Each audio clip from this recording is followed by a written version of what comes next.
maltinha, e bem-vindos ao vídeo que eu vos vou falar das minhas leituras de fevereiro, ou seja, o meu February Wrap-Up.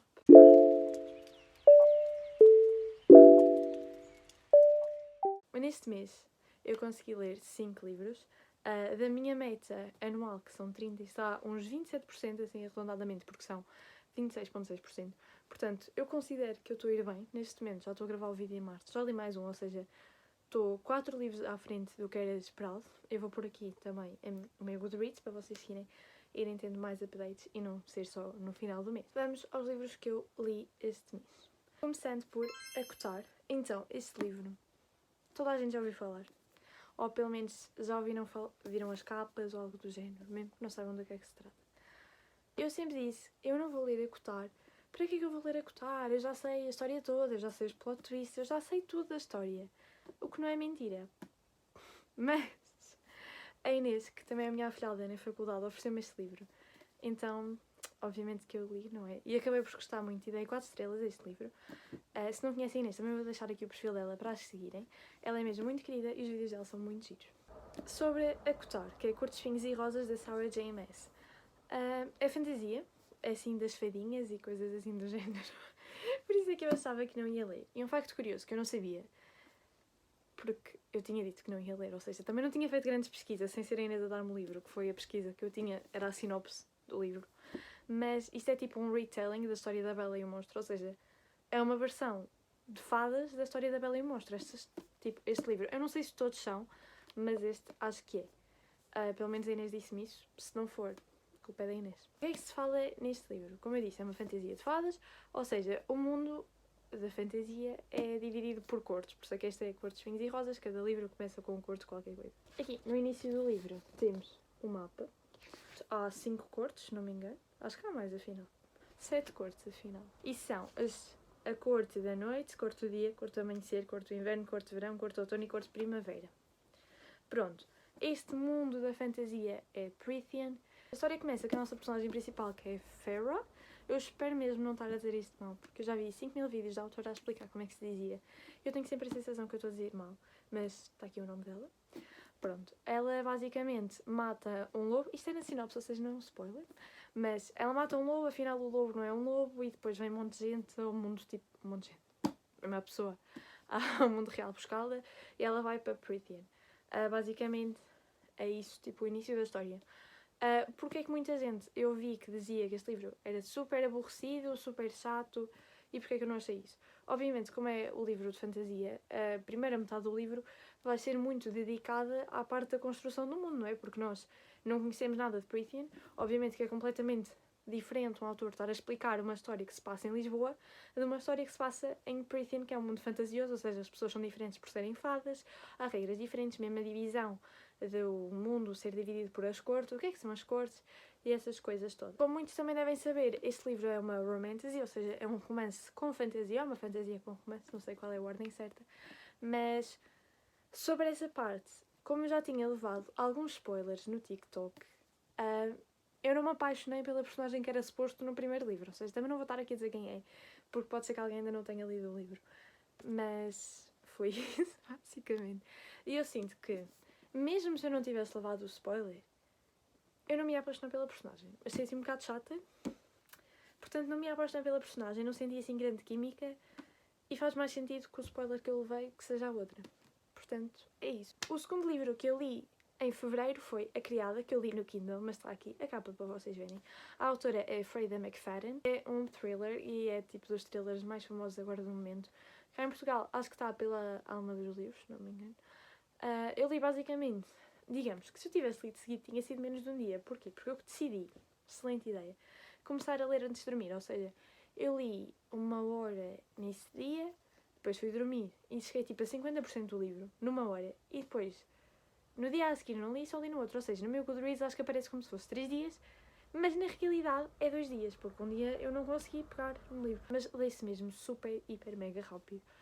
Ainda não li o segundo, que é O Segredo da Criada, mas quero muito ler mesmo, e vou ver se leio em março. Mas basicamente, toda a gente deve já ter visto as capas, tanto deste como de outros livros da autora, que eu também vou deixar aqui. E o primeiro, para mim, é muito parecido, numa certa estética do livro, com Verity, da Colleen Hoover. Obviamente que não quero dar spoilers, porque é um thriller e acho que o thriller faz muito mais sentido se nós não tivermos uma noção do qual é o grande plot twist disto, não é? Mas basicamente a nossa personagem principal vai trabalhar para uma grande mansão, acho que é nos Estados Unidos, não tenho a certeza da cidade, e acontecem umas coisas estranhas e vai tipo indo por aí. Estão a perceber? A semelhança que eu senti com Verity é que também é uma escritora que vai para a casa da Verity e aqui é uma empregada doméstica que vai trabalhar para aquela casa. Pronto, isto ainda está na sinopse, portanto não é spoiler. Ela vai viver, tipo, o quarto dela, barra casa, tipo um sótão, e ela depara-se com umas coisas um bocado estranhas. Por exemplo, que ela não consegue abrir a janela, a porta tem tipo arranha, tipo como se alguém tivesse arranhado. E assim, há um monte de coisas que durante a leitura é mesmo muito perturbante. E acho que a escrita da autora é mesmo fantástica, porque ela conseguiu explicar de forma tão grotesca mesmo as coisas que às vezes dá mesmo aquele nojo de estar a ler estas coisas e pensar isto pode mesmo acontecer na vida real, não é? Isto não é só um livro e provavelmente há casos que tenham acontecido coisas parecidas com isso. Basicamente, este thriller eu recomendo mesmo imenso. Acho que, na minha opinião, ainda li muito mais rápido do que li Verity. Verity, toda a gente sabe que os livros da Colleen Hoover leem-se mesmo mega rápido e são conhecidos por curar as ressacas literárias. Mas, lendo este primeiro, ou seja, ainda não li mais livros da Freida, mas, tipo, sinto que este e os outros provavelmente também, porque todas as reviews que eu vejo são que são os livros perfeitos para ler em menos de 24 horas, para curar ressacas literárias, ou seja, se estão numa fase que não estão a conseguir ler tanto, ou estão mesmo atarefados com a faculdade, com o trabalho, ou assim, acho que é um ótimo livro para apostar. Obviamente, convém ver os trigger warnings antes de ler, porque é um livro um bocado pesado, ou seja, não convém lerem se há aspectos que vos podem afetar um bocadinho mais na parte da saúde mental. Eu tive de consultar aqui a minha cábula, mas eu dei 4.5 estrelas a este livro e estou mesmo muito ansiosa para ler o próximo, porque, pelo que eu percebo, é a continuação da história da criada, digamos, da rapariga que conhecemos, que era a personagem principal, só que noutra casa, portanto estou mesmo muito interessada para ver como é que isto vai correr e para ver a evolução da história e da escrita da autora. O terceiro livro que eu li foi-me oferecido pela Editorial Presença, por isso desde já muito obrigada. Foi o Quem Está Aí, da Teresa Driscoll, e também é um thriller, como dá para ver pela capa. Eu acho que a capa é mesmo mega gira, e quando eu vi a capa, eu fiquei logo curiosa. Eu ainda não tinha lido assim tantos thrillers na altura, e também não é que agora já tenha lido muitos mais, não é? Foi este dia criado. Mas a capa é mesmo apelativa, pelo menos na minha opinião. E acho que transmite mesmo aquela ideia de thriller, não é? Está aqui essas rachaduras, mesmo a cor assim vermelho dá aquela sensação de sangue e assim, portanto, acho que a capa foi muito bem elaborada mesmo. Eu não vi a capa em inglês, portanto, vou deixar aqui para vocês também verem, porque eu ainda não vi. Neste livro, a nossa personagem principal é Alice, que é jornalista, e ela começa a receber, assim, do nada, uma chamada com uma mensagem, assim, bem aterradora, não é? Anónima, no seu escritório, todas as quartas-feiras, ou seja, isto começa numa quarta-feira, na quarta-feira seguinte acontece outra coisa, e ao longo do tempo as mensagens vão progredindo de intensidade e também deixam de ser só tipo chamadas, não é? Começam a acontecer coisas na vida dela sempre à quarta-feira. Sobre este thriller, eu não acho que seja assim o melhor, e disse isto também na minha review do Bookstagram, por isso vão lá ver, que seja um dos melhores thrillers para ler se forem iniciantes neste género. Ou seja, se me perguntarem, Margarida, qual é o primeiro thriller que eu devo ler? Acho que não deve ser este. Pelo simples facto de ter 3 narradores, tipo, irem alternando, ou seja, não é, por exemplo, se a primeira parte tem um, depois tem outro, ou no máximo tem 2, como tem 3, ainda por cima um é o Will, que é a pessoa que liga e nós não sabemos quem é e temos de descobrir quem é, fica um bocado às vezes confuso, e se forem daquelas pessoas que leem muito rápido, podem nem notar a diferença do ponto de vista, mas por essa razão, sinto que não seja assim, se calhar, o mais adequado para quem quer explorar mais este género. A nível da escrita da autora, gostei muito. Acho que havia partes que foram assim um bocadinho lentas, especialmente a primeira parte. Eu demorei mesmo imenso tempo. Estava quase assim numa ressaca literária, porque eu estava a ver, nunca mais chegou aos 50%, mas depois li dos 55% ao final, tipo, numa hora ou duas no máximo. Portanto, acho que depende muito da frequência que vocês já leem thrillers e por aí, não é? Porque eu acho que se eu já tivesse lido mais, se calhar tinha passado a primeira parte muito mais rápido. Mas como ainda não estava tão habituada a esta coisa de ter 3 pontos de vista, ainda por cima da parte do Will não sabemos quem é, e eu ficava perdida a pensar quem é, e não ficava propriamente a avançar na história. Este livro dei 3.75 estrelas, porque só não dei as 4. Por causa da primeira parte. Porque eu demorei mesmo imenso tempo e eu estava tipo, eu nunca mais vou acabar este livro. E depois adorei o plot twist do final. Eu fiquei tipo, eu não estava à espera disto. Eu vi algumas pessoas a dizer que estavam à espera. E eu acho que isso também depende muito da experiência que vocês já tenham lido thrillers e livros assim no género. Porque eu não estava mesmo nada à espera. Portanto, para mim foi uma experiência incrível. Mas para outras pessoas que já se calhar leram imensos, pode já ter acontecido uns livros com o mesmo plot. Ou um plot parecido.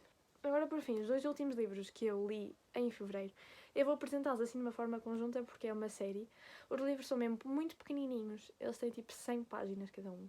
Portanto, eu li-os tipo numa hora, ainda só não continuei a ler os outros porque estou a tentar adiantar mais a minha leitura da História Secreta da Donna Tartt. Estes 2 livros é o The Risk e o Sidetracked, que eu vou deixar aqui as capas. É um romance, dark romance, ou seja, tem alguns tópicos que podem ser um bocadinho sensíveis. E pelas capas eu sei que não parece que tenha assim grande história, sem ser o que as capas nos sugerem, não é? Mas realmente a história é basicamente sobre uma serial killer feminina que mata estupradores homens e é basicamente a história dela na vida real. Pronto. Basicamente, eu gostei muito destes 2 livros, acho que são mesmo super viciantes. Eu li-os maioritariamente por influência da Tatiana, também vou deixar aqui o perfil dela do Insta para vocês irem ver. Ela lê imensos livros deste género, portanto, se quiserem começar a ler dark romances e livros assim mais, digamos, pesados, ela deve ter mais recomendações que eu, claramente, porque eu ainda só li estes 2. Eu gostei muito dos 2, acho que foram os 2 muito interessantes. Apesar de ser... Porquê é que eu estou a falar deles, tipo, como os 2 e não primeiro um, depois o outro? É que como eles são tão pequeninos e a história é uma continuação, ou seja, no final do primeiro temos um cliffhanger, digamos, não é? Chegamos a uma situação, eu não posso dar aqui spoilers, não é? Obviamente, mas chegamos a uma situação que queremos saber o que é que aconteceu a seguir, e como são 100 páginas, por exemplo, no livro que eu estou a ler agora, da História Secreta, um capítulo são 50, ou seja, é como se eu lesse 2 capítulos daquele livro, aqui já é um livro inteiro, ou seja, os livros têm mesmo pouquinha história, por serem 100, 150 páginas cada um, portanto, eu acho que faz mais sentido apresentá-los aos 2 como um só, e porque as histórias continuam, não é? E é a mesma personagem, é a mesma história, é ao mesmo tempo, portanto não há assim grande diferença de um livro para o outro. Eu sinto que poderia ser um livro todo desse, acho que são 5 ou 4, não sei. Mas depois percebo que também ficasse um bocadinho mais maçante para quem está a ler por ter temas tão pesados, não é? Mas recomendo muito a leitura destes 2. Do The Risk eu dei 3 estrelas e meia e do Sidetracked acabei por dar as 4 estrelas, mas gostei mesmo muito dos 2. O segundo sim foi mais interessante, na minha opinião, conhecemos muito mais da personagem principal do que no primeiro. No primeiro acho que por vezes há assim uma distância das personagens que no segundo já não há. Estamos com uma escrita que nos faz sentir mais íntimas às personagens e já conhecemos melhor para que o livro não seja tão distante de nós. Por fim, recomendo imenso estes 2 livros, não é? Obviamente que têm de ver os Trigger Warnings primeiro, e são livros que se calhar, eu não sei qual é a classificação tipo de idades, mas deve ser mais de 18 anos de certeza, porque são temas mesmo muito pesados. Portanto, vejam isso primeiro e não vão só ler porque X pessoas disseram que era ótimo. E é isso. Então, por fim, neste mês a minha média de leituras foi 3.95, ou seja, podemos considerar que é um 4 estrelas este mês. Foi um mês excelente a nível de leituras. Eu sou uma pessoa que lê devagar, tipo, não é super devagar, depende muito das alturas, mas tendo em conta que fevereiro foi quando eu voltei às aulas, eu não estava à espera de ler tanto, eu estava à espera de ler tipo uns 2, 3 e estava bom. Agora, já estou a gravar este vídeo em março, mas agora começam as frequências, portanto, não sei se vou ter tanto tempo como em fevereiro. Mas espero continuar e espero também pelo menos ler 5 livros outra vez, não sei se estou a ser demasiado esperançosa. Então, foi este o vídeo, obrigada a todos que estão a ver. É isso, beijinhos!